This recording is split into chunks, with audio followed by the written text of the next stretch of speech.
وہ جوان جس کی جوانی اتنی بڑی ہے کہ 1000 آدمی مقابلے میں کھڑا نہیں ہوتا، اس جوان کے کمرے میں رات کی تنہائی میں بنا سوار کے بی بی کو بھیجا۔ وہ بی بی کہتی ہے میں ساری رات بن سور کے اس صحابی کے کمرے میں بیٹھی رہی، لیکن یہ کیا شخص تھا، ساری رات ہی مصلے پہ بیٹھا رہا، ساری رات ہی، کچھ دیر تھک جاتا تو یہ کریم رسول پہ درود پڑھنا شروع کر دیتا۔ بی بی کہتی ہے سحری ہو گئی تو میں نے چھو کے دیکھا کہ انسان ہے کہ جن ہے، یہ بندہ ہے کہ فرشتہ ہے، چھو کے دیکھا، کہنے لگے پیچھے ہٹ جا۔ میں نے کہا میں نے تو سنا تھا تو 1000 کے مقابلے میں ہے اور تو اتنا بے حس ہے کہ بنی سوری دلہن بیٹھی ہے، تو نے نظر نہیں کی؟ عبداللہ بن حذافہ، بی بی کہتی ہے نظر پھر نہیں اٹھائی، نظر پھر جھکی ہوئی ہے۔ کہنے لگے بی بی میں مجبور ہوں، اب میرے اوپر کوئی حسن نہیں چلتا، میں نے جلوہ والضحیٰ کا دیدار کیا ہوا ہے، اب میری نگاہوں میں جچتا نہیں کوئی، اس لیے کہ جیسے میرے سرکار ہے ایسا نہیں کوئی، کبھی بھی اب نہیں کسی کا میرے اوپر جادو چلتا۔ میں نے مصطفیٰ کو اور کہا ذرا پیچھے ہٹ کے بیٹھ، مجھے میرے رسول نے غیر محرم سے بچنے کا حکم دیا ہے، ذرا پیچھے ہٹ کے بیٹھ۔ سحری کا وقت تھا، وہ بی بی کہتی ہے اس نوجوان کے جملے میرا سینہ چیر گئے، کلیجہ پھٹ گیا، چیخ نکلی، میں کفر کے عالم میں روئی۔ میں نے کہا مجھے بتا تو صحیح، آخر یہ جذبہ کہاں سے ملتا ہے، آخر یہ روشنی تو میں نے دیکھی نہیں، کہاں سے آتی ہے؟ ایک میرا باپ ہے جو بنا سور کے مجھے تیرے کمرے میں چھوڑ گیا، بتلا یہ کہاں سے کیف آتے ہیں؟ عبداللہ بن حذافہ کہنے لگے اگر کیف لینا ہے تو بھی میرے مصطفیٰ کا کلمہ پڑھ جا، آ جا دروازے رسول پہ جھک جا، مل جائے گا۔ سویرے دروازے پہ باپ آیا بیٹی سے رزلٹ لینے، دروازہ کھولا تو بیٹی نقاب پہنے باہر آئی۔ باپ کہنے لگا کیا بنا؟ کہنے لگی پیچھے ہٹ جا، تو غیر محرم ہے، کافر ہے، میں مسلمان ہوں۔ اس نے کہا کیا ہوا؟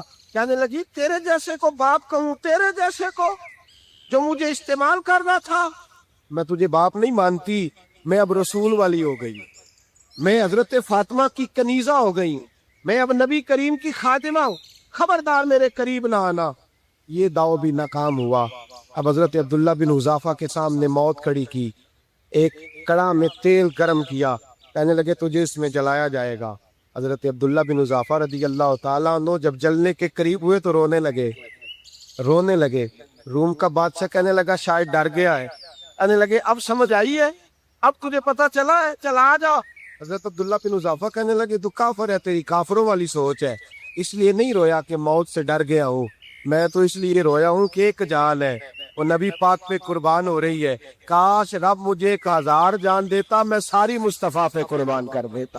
بزرگ متفقہ طور پہ لکھتے ہیں، فرماتے ہیں جو گند کے ساتھ دوسرے گھر میں تاڑتا ہے وہ اپنے گھر کی خیر منا لے، جو گندی نظر دوسروں پہ رکھتا ہے وہ اپنے گھر کی خیر منا لے، اس لیے کہ جو جرم وہ کسی کے کھاتے میں ڈالے گا وہ سزا بن کے اس کے گھر کی طرف لوٹا دیا جائے گا، جو بدکاری وہ کسی کے کھاتے میں ڈالے گا وہ سزا بن کے اللہ اس کے گھر کی طرف لوٹا دے گا۔ اگر اپنے گھر کو پاک رکھنا چاہتے ہو تو دوسروں کی طرف پاک نظر رکھنی شروع کر دو۔ اگر چاہتے ہو کہ تیرا گھر بے عجیب معاملہ ہے نا، بیٹے کو تو پسند کی شادی کی اجازت ہے تو بیٹی کو اجازت کیوں نہیں؟ اگر تیرا بیٹا پسند کی شادی کرے گا تو یاد رکھنا پھر جب کسی کی بیٹی یہ لفظ بولتی ہے پھر عزتوں کے جنازے نکلتے ہیں، پھر اوریانی فحاشی کا جو ہے وہ کلک لگتا ہے ماتھے پر، پھر یاد رکھنا چاروں جانب سے رسوائیاں تیرا نصیبہ ہوتی ہے۔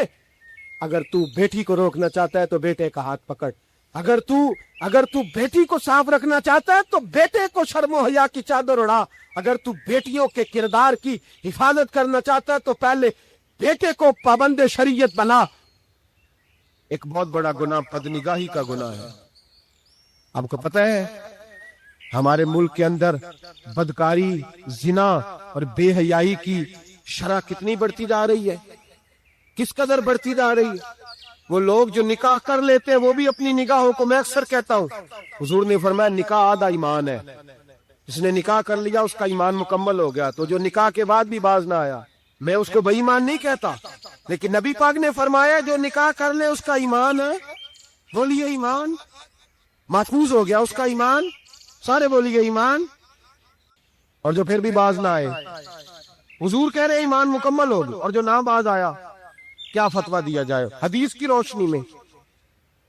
میرے نبی پاک کی بارگاہ میں عورتیں آئیں توبہ کرنے، بیعت کرنے، مسلمان ہونے، تو حضور بیعت لیتے وقت فرمانے لگے میرے ساتھ وعدہ کرو، جھوٹ نہیں بولو گی، غیبت نہیں کرو گی، زنا نہیں کرو۔ ایک عورت بول پڑی، کہنے لگی یا رسول اللہ صلی اللہ علیہ وسلم میں مسلمان تو نہیں پر خاندانی ہوں، میرے گھر والوں کے ذہن میں بھی کبھی زنا کا خیال نہیں آیا، ہم تو اسے خاندانوں کے وقار کے خلاف سمجھتے ہیں، روز بری نظر سے کسی کو دیکھنا اور کسی کے بارے میں غلط باتیں، ناراض نہ ہونا۔ بہت سارے بوڑھے بھی لذت لے لے کے جرم بیان کرتے، گناہ بیان کرتے، غلط باتیں کرتے، کسی عورت کے بارے میں تبصرہ کرتے۔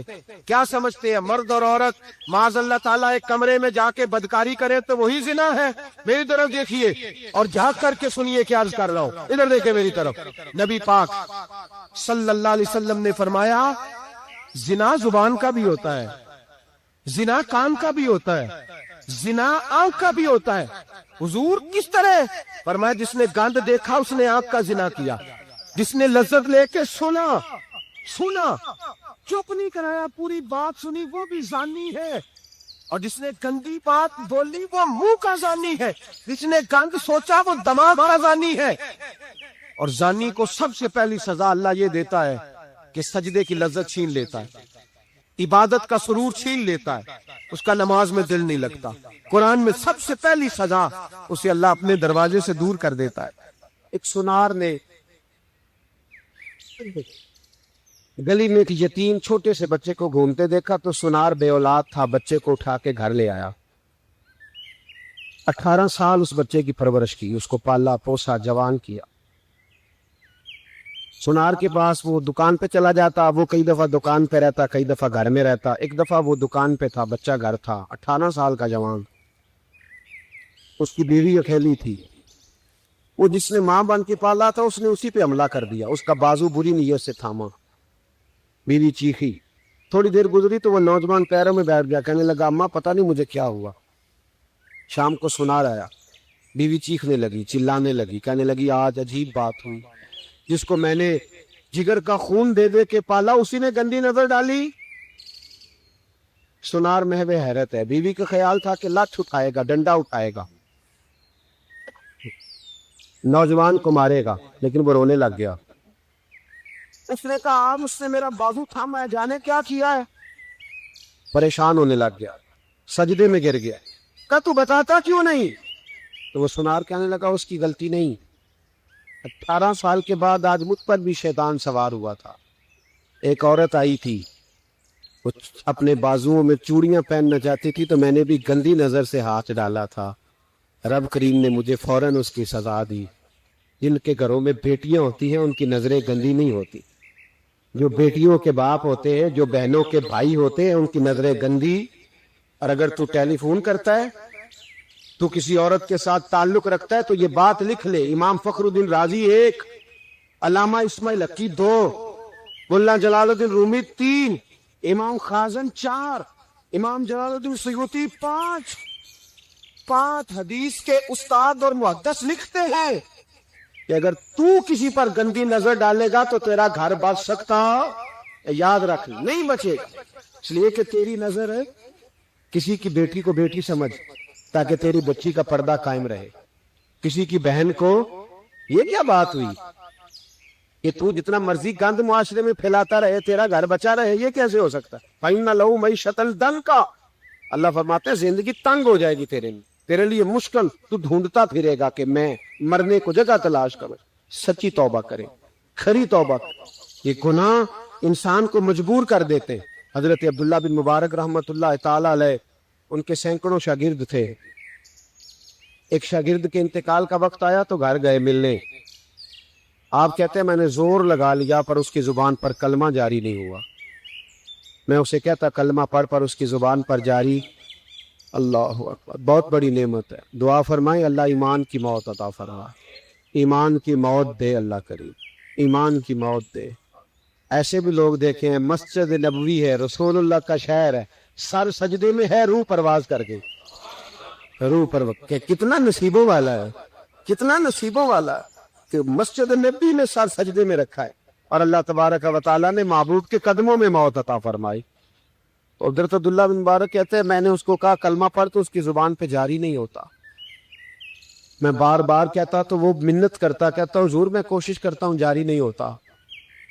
فرماتے میں پریشان ہو کے اٹھا، ابھی میں دروازے پہ پہنچا تھا، اس نے چیخ ماری اور روح پرواز کر گئی.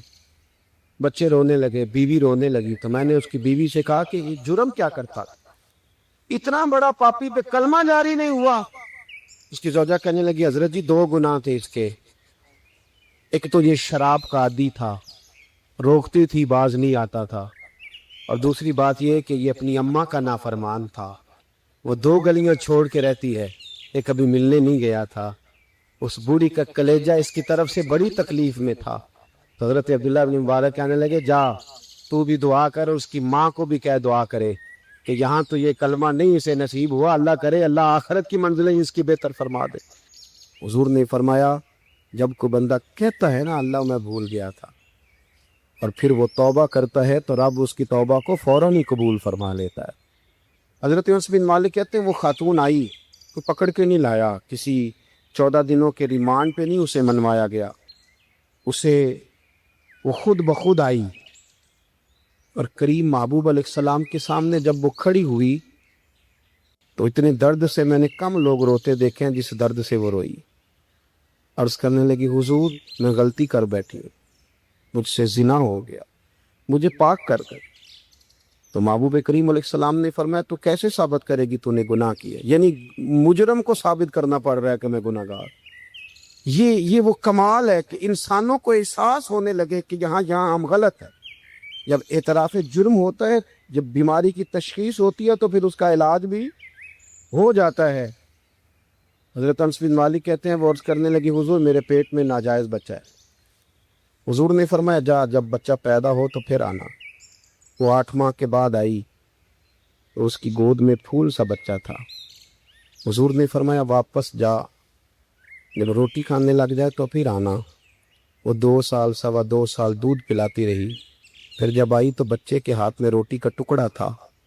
کریم محبوب صلی اللہ تعالی علیہ وسلم سے آ کے جب اس نے بات کی تو وہ درد سے روئی، کہنے لگی یا رسول اللہ 3 سال ہونے کو ہیں، میں نے گناہ کیا ہے، میں ساری رات سو نہیں پاتی. حضور تڑپتی اگر اس حال میں مر گئی تو اپنے رب کو کیا منہ دکھاؤں گا، مجھے پاک کر دے، میرے حال پہ رحم فرمائے. محبوب کریم صلی اللہ علیہ وسلم نے بچہ ایک صحابی کو دیا، فرما بچوں کی طرح پالنا، اور کہا اسے لے جاؤ، پتھر مار مار کے اسے سنسار کر دو. صحابہ کہتے ہیں اسے پتھر لگ رہے تھے اور حضور بے چینی کے ساتھ ٹہل رہے تھے. آ کے خبر دی حضور وہ تو وصال کر گئی، انتقال ہو گیا. فرمایا یہاں تک تو بات اس کی تھی. حضرت انس بن مالک کہتے اب محبوب کریم نے صحابیات سے فرمایا اسے غسل دو، کفن پہناؤ، جنازہ تیار ہو جائے تو مجھے خبر کرنا. حضرت انس بن مالک کہتے غسل ہوا، کفن ہوا، جنازہ تیار ہوا تو حیران ہم تب ہوئے جب میرے محبوب نے فرمایا صفے بناؤ میں خود جنازہ پڑھاؤں گا، میں خود جنازہ پڑھاؤں.